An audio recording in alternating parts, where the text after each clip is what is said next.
Depois de finalizada a nossa frente 3, com o assunto de eletrostática, a gente vai voltar lá para o início da nossa apostila com o módulo 19 da frente 1, dando sequência à revisão sobre os conteúdos que foram vistos lá no primeiro ano do ensino médio, no assunto de mecânica.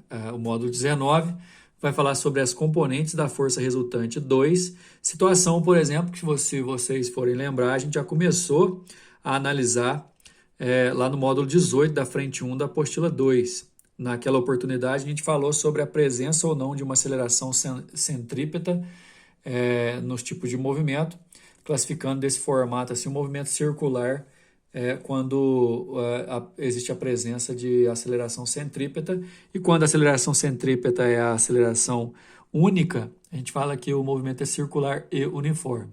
No caso, a gente entender isso aqui em relação às forças, entender que a resultante de forças, na verdade, é uma força imaginária que pode substituir um conjunto de forças, mas que, indo direto ao ponto, é o que nos interessa, quando você tem uma força resultante atuando num determinado ponto, essa força resultante pode assumir duas componentes importantíssimas.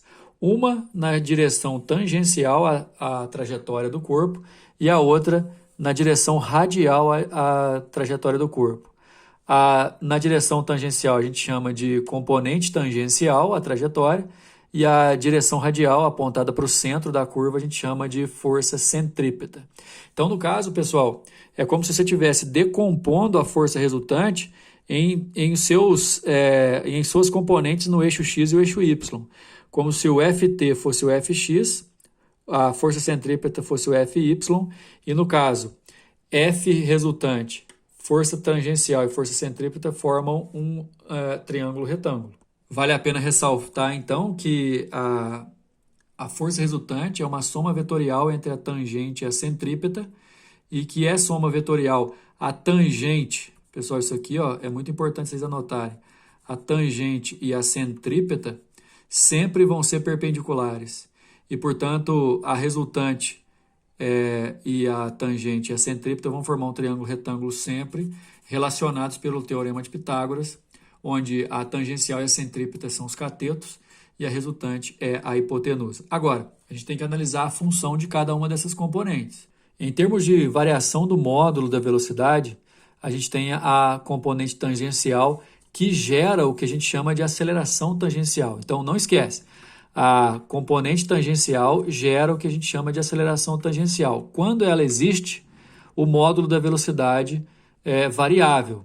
Nesse caso, aquela aceleração que a gente aprendeu outrora, que era ΔV sobre ΔT no movimento uniformemente variado, pode ser chamada a partir de agora de aceleração tangencial, porque ela é sempre associada à alteração do módulo da velocidade. A alteração da seguinte maneira: se você tem uma força tangencial a favor do vetor velocidade, isso vai gerar uma aceleração tangencial também a favor do vetor velocidade, então você tem um movimento acelerado. Enquanto que se a força tangencial é oposta à velocidade, a aceleração tangencial também será oposta e o movimento é retardado. Mas a conclusão importante é que, quando a força tangencial existe e existe aceleração tangencial, você passa a ter um movimento variado, né? A presença da aceleração tangencial varia o módulo da velocidade. Para falar a verdade, a componente mais importante para nós e para a nossa aula é a centrípeta. A centrípeta, que como o próprio nome diz, ela vai apontar para o centro, ela tem direção radial e vai ser responsável pela variação na direção do vetor velocidade. Ela vai acarretar na aceleração centrípeta, que pode ser calculada por v² sobre r. Nesse caso, então, para nós, pessoal, a força centrípeta vai ser massa velocidade ao quadrado sobre o raio sempre. E aí eu digo uma coisa que pode adiantar o nosso processo. Quando você define força centrípeta, na verdade você está definindo um comportamento centrípeto. Né? Se o movimento é circular uniforme, por exemplo, a única força que existe ali é a resultante centrípeta, e muitas vezes você não vai olhar diretamente para ela, você vai olhar para alguma força se comportando como centrípeta, o que a gente vai ver em alguns exemplos. Bom, e aí generalizando, se o movimento é retilíneo uniforme, além da tangencial ser nulo, a centrípeta também vai ser, porque nesse tipo de movimento o vetor velocidade é constante em módulo e constante em direção e sentido também. No caso do movimento retilíneo uniformemente variado, que a gente estudou bastante, não tem centrípeta porque ele é retilíneo e a força tangencial é constante porque ele é uniformemente variado. Aí a resultante é a própria tangencial. No movimento circular uniforme, que é o principal para a nossa aula de hoje, como ele é circular, existe força centrípeta. Como ele é uniforme, não tem variação no módulo da velocidade, então não tem tangencial. Então a força resultante vai ser a centrípeta. A resultante vai estar apontada para o centro. Agora, quando é circular, variando direção, e variando módulo, você tem as duas. Ok? Agora, como eu disse, né, a tangencial, a centrípeta e tudo mais, da centrípeta é o nosso maior foco. Levando em consideração, por exemplo, que em certas situações, aqui, por exemplo, é quando um motoqueiro passa no ponto mais alto do globo da morte, você tem a força normal e o peso apontados para o centro, então os dois juntos atuam como centrípeta. Enquanto que na parte de baixo do globo da morte, peso para baixo e normal para cima, normal tem que ser maior que o peso para dar uma resultante apontada para o centro. Mas aí a força centrípeta vai ser normal menos peso. A bem da verdade, pessoal, nosso desafio é entender as situações e achar qual vetor força que está atuando como centrípeta. Olha o exercício número 1.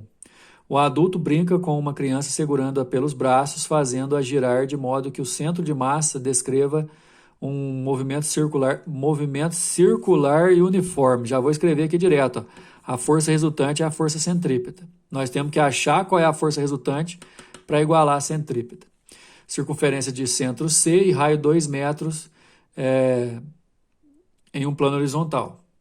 Os braços do adulto e os da criança estão alinhados em uma direção que faz com a vertical um ângulo θ, tal que o seno de θ é 0,78 e o cosseno é 0,624, adotando gravidade igual a 10, desprezando a resistência do ar. A velocidade angular com a qual a criança está rodando tem módulo igual a... Lembrando que o raio dado ali é de 2 metros e a velocidade é constante, ok? Considerando aquele ponto que ele chamou de CM, lá o centro de massa, sendo um ponto partícula, essa força aqui é a força que está presente nos braços das duas pessoas. Essa força com a vertical faz um ângulo θ, só que ela pode ser decomposta em Fx e Fy. O detalhe, pessoal, é que o Fy e o peso vão se anular porque não há movimento na vertical, então Fy tem que ser igual ao peso, ok? Além disso, se o Fy e o peso se anulam, a força resultante é o próprio Fx. Só que vocês estão lembrados que se o movimento é circular, a resultante, na verdade, é centrípeta.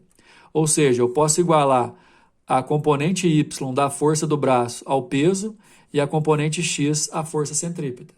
Ficando assim a situação, a força Fy é igual ao peso, que é massa vezes gravidade, e a força Fx é a força centrípeta, que é massa velocidade ao quadrado sobre R. Só um minutinho, pessoal, só explicar isso aqui melhor para vocês. A força centrípeta, eu disse ali na parte teórica, que é mv ao quadrado sobre R. Mas do movimento circular uniforme, a gente tem que a velocidade é a angular vezes o raio.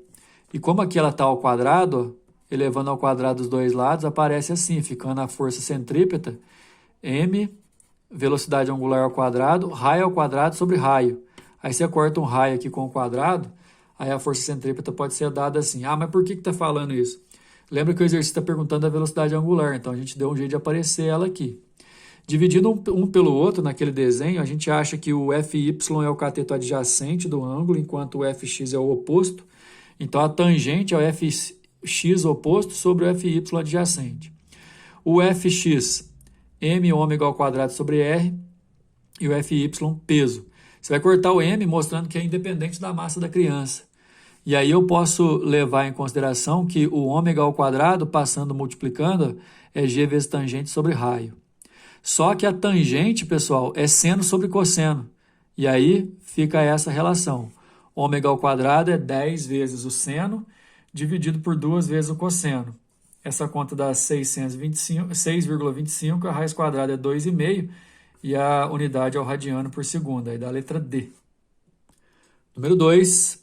Finalmente, o momento mais aguardado pela plateia do Circo da Física, o Globo da Morte. em uma esfera de aço com 4 metros de diâmetro, né, 2 metros de raio, cujo coeficiente de atrito entre o pneu e o aço é de 0,20, 5 destemidos pilotos fazem manobras radicais com suas motos. No ponto alto da apresentação, o globo se abre, deixando a plateia apreensiva e extasiada, e 3 pilotos parecem flutuar no ar com suas motos, como mostrado na figura. Está querendo a velocidade angular mínima de cada um. É muito parecido com o exercício anterior, mas tem atrito, olha só. Num dos pontos da trajetória, a gente tem que levar em consideração que o sujeito está girando aqui, né, pessoal? Nesse plano.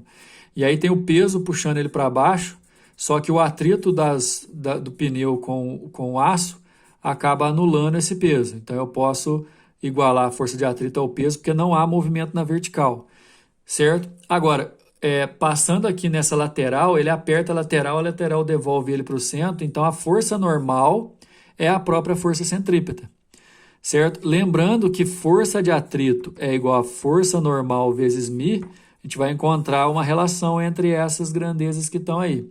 A força de atrito é o peso, que é massa vezes gravidade. A força normal está atuando como centrípeta, que na verdade é mv ao quadrado sobre r. E o motivo de ser substituído por m ômega ao quadrado vezes r, a gente viu aí também no exercício número 1, ok? Para acontecer isso, essa força de atrito nem preocupa, por exemplo, de estar menor ou igual aqui. Pode até colocar um igual aqui sem problema nenhum. É μ vezes força normal. A força de atrito, na verdade, é o peso, né? É igual ao peso. O μ, coeficiente de atrito, o exercício deu, mas eu vou reservá-lo aqui. E a força normal é a centrípeta. Nesse caso, é independente da massa do conjunto motoqueiro e moto. Aqui está falando menor que, porque está querendo a mínima, né? Velocidade angular mínima, que perguntou o exercício. Mas podia ser igual também, sem problema, viu, pessoal? Eu quero a angular, então eu passo o raio e o μ dividindo. Então, pode ser igual, inclusive, aqui, ó. Ômega ao quadrado é igual a gravidade sobre μ vezes raio. Passa a raiz para isolar o ômega. Gravidade 10, o μ é 0,2 e o raio é 2, né? 2 metros, porque o diâmetro é 4. Então, 10 dividido por 0,4 dá 25. Raiz de 25 é 5. 5 radiano. Letra E é a nossa resposta. Mas o mais importante é a gente abordar a situação sempre buscando qual força que atua como centrípeta para a gente poder igualar. Esse número 3 é um exemplo muito comum, pessoal, pêndulo cônico, que a gente chama, no qual um pequeno objeto de massa m, preso à extremidade inferior de um fio, move-se em uma circunferência horizontal, aqui é a circunferência de raio r, com módulo de velocidade constante. O movimento, então, é circular uniforme, a força resultante é a centrípeta. Então, a gente vai analisar aqui, ver qual que é a resultante e igualar a centrípeta. O fio tem comprimento L e massa desprezível, sendo G o módulo da gravidade, sabendo-se que a relação entre a intensidade da tração F e o peso, aqui, vamos escrever aqui do lado, F é igual a 4 vezes o peso, é isso que vai ajudar a gente. Qual o período do movimento? O período do movimento é aquele T lá do movimento circular uniforme, certo? A outra relação também é que a gente tem o ângulo aqui, né? Dá para relacionar o ângulo aqui com a medida da altura do pêndulo cônico, com o comprimento, enfim. O detalhe, eu vou usar esse desenho aqui só para adiantar uma coisa. Aqui vai aparecer uma força de tração, certo, pessoal? Que gera uma TY na vertical, que é capaz de anular o peso, e vai gerar aqui na horizontal, ó, apontado para o centro, o TX. A partir do momento que você decompõe o T em TY e TX, e o TY anula o peso, a resultante é o TX. Então, o TX vai ser a nossa força centrípeta, enquanto o TY é igual ao peso.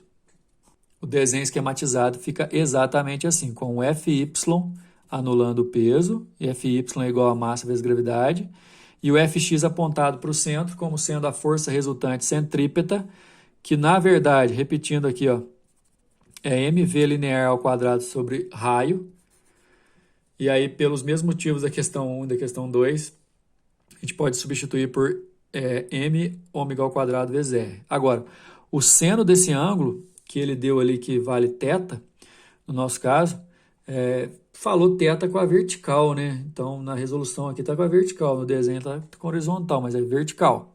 a gente consegue perceber que o seno de θ é o raio, cateto oposto, sobre o L, que é o comprimento. Agora, por que você está usando o raio e o L? Porque olha as opções, todas em função de L, certo? Aí, o que eu vou fazer? Além disso, nesse triângulo menor, o seno desse ângulo é fx sobre f. Tá aqui, ó. Então, eu posso fazer R está para L, assim como fx está para f, ok? Lembrando que esse f aqui vale 4 vezes o peso, né? Então, e outra coisa, eu posso substituir o fx por m ômega ao quadrado sobre r. Então, eu vou trabalhar com essa igualdade assim, ó, r sobre L é igual a m ômega ao quadrado sobre r. Eu posso cortar o r, ok? Eu vou isolar o ômega ao quadrado passando o f multiplicando e o m dividindo. Então, ômega ao quadrado é f sobre m vezes L. Lembrando que esse f é 4 vezes o peso, eu vou substituir por 4mg. Esse 4mg permite eu cortar o m aqui, ó. Então, fica ômega ao quadrado é igual a 4g sobre L. Fazendo a raiz quadrada, eu posso tirar e substituindo ômega da velocidade angular por 2π sobre t, lá do movimento circular, eu posso fazer essa igualdade aqui, ó. A raiz quadrada disso igual a 2π sobre t.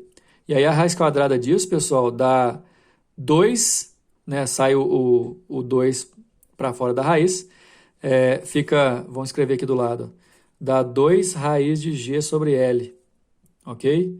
Isso aí eu posso igualar a 2π sobre t. Lembra que eu quero o t, né? Aí eu posso cortar esse 2 e isolar esse t aqui, passando ele multiplicando, né? Só que aqui, ele antes de cortar, ele já isolou. Aqui vai sair um 2 que vai cortar, como eu cortei ali embaixo. E aí a resposta vai dar raiz quadrada de π ao quadrado sobre L, com a possibilidade de tirar esse π da raiz também, né? Mas para ficar igual a resposta que está na letra D, e o raiz vale elevado a meio, a gente acha. Mas o mais importante da questão, pessoal, é a gente conseguir achar qual é a força resultante que eu posso igualar à centrípeta. Número 4. Em um parque de diversões, existe um rotor formado por um cilindro vertical oco que tem movimento de rotação em torno de um eixo vertical que passa pelo centro. Quer dizer, vai girar aqui, olha a setinha. O diâmetro do cilindro vale 8, então o raio aqui mede 4, né? Mede 4 de cada lado. E sua frequência de rotação, 45 RPM, 45 rotações por minuto. Quando o piso é retirado, a pessoa fica grudada na parede. Grudada na parede, ela aperta a parede devolve uma força normal nela assim, ó. E o peso dela tenta puxar ela para baixo, enquanto o atrito segura ela para cima. E esse atrito aqui, ó, que é a força normal vezes μ, ele também pode ser igualado ao peso para poder anular o peso e a força normal atuar como uma força centrípeta. É esse o nosso caso. Qual é o valor mínimo, valor aproximado, né, do coeficiente de atrito estático entre a pessoa e a parede do cilindro para que ela não escorregue, que é a situação que eu descrevi ali em cima. Bom, a gente vai usar π igual a 3 e g igual a 10. Ó, a força de atrito é igual ao peso e a força normal é a força centrípeta. E é a quarta vez que a gente substitui a força centrípeta, que é mv ao quadrado sobre raio, por m ômega ao quadrado sobre raio. De novo, aqui pode ser igual, sem problema, tá? Não precisa desse menor igual aqui não. Tá? Então, a força de atrito, ela vai valer o peso e ela também vale μ vezes força normal. Qual que é a conexão? A força de atrito igual ao peso, eu vou substituir por mg. E a força normal, que é a força centrípeta, eu vou substituir por m ômega ao quadrado sobre r. E aí, nesse caso, eu posso eliminar o m e isolar o μ, que ele quer o coeficiente, passando o ômega ao quadrado e o r, dividindo, olha só. Então, eu tenho o coeficiente angular mínimo vai ser igual a gravidade dividido por velocidade angular ao quadrado sobre o raio. Só que aí tem um detalhe, né? A velocidade angular ela é 2π vezes a frequência, e a frequência que o exercício deu aí, ó, é de 45 RPM, só que eu vou dividir por 60 para passar para Hertz. O exercício é encardido, hein? Com essas unidades de medida. Aí o que vai acontecer? 2π vezes 45 sobre 60, o π ele pediu para usar igual a 3. Aí fica 2 vezes 3 vezes 45 dividido por 60, dá 4,5 radiano por segundo. Aí, nesse caso, pessoal, a gente vai só finalizar substituindo o ômega ao quadrado por 4,5. Nesse caso, 10 da gravidade, 4,5 da velocidade angular e 4 do raio, vão me ajudar a calcular o coeficiente angular mínimo, que dá 10 dividido por 81, que é aproximadamente 0,12. Ok? A bateria do celular ficou fraca e acabou a luz, mas deu para finalizar na resposta da letra C, beleza? Próxima aula, a gente vai falar sobre energia, trabalho. Até mais.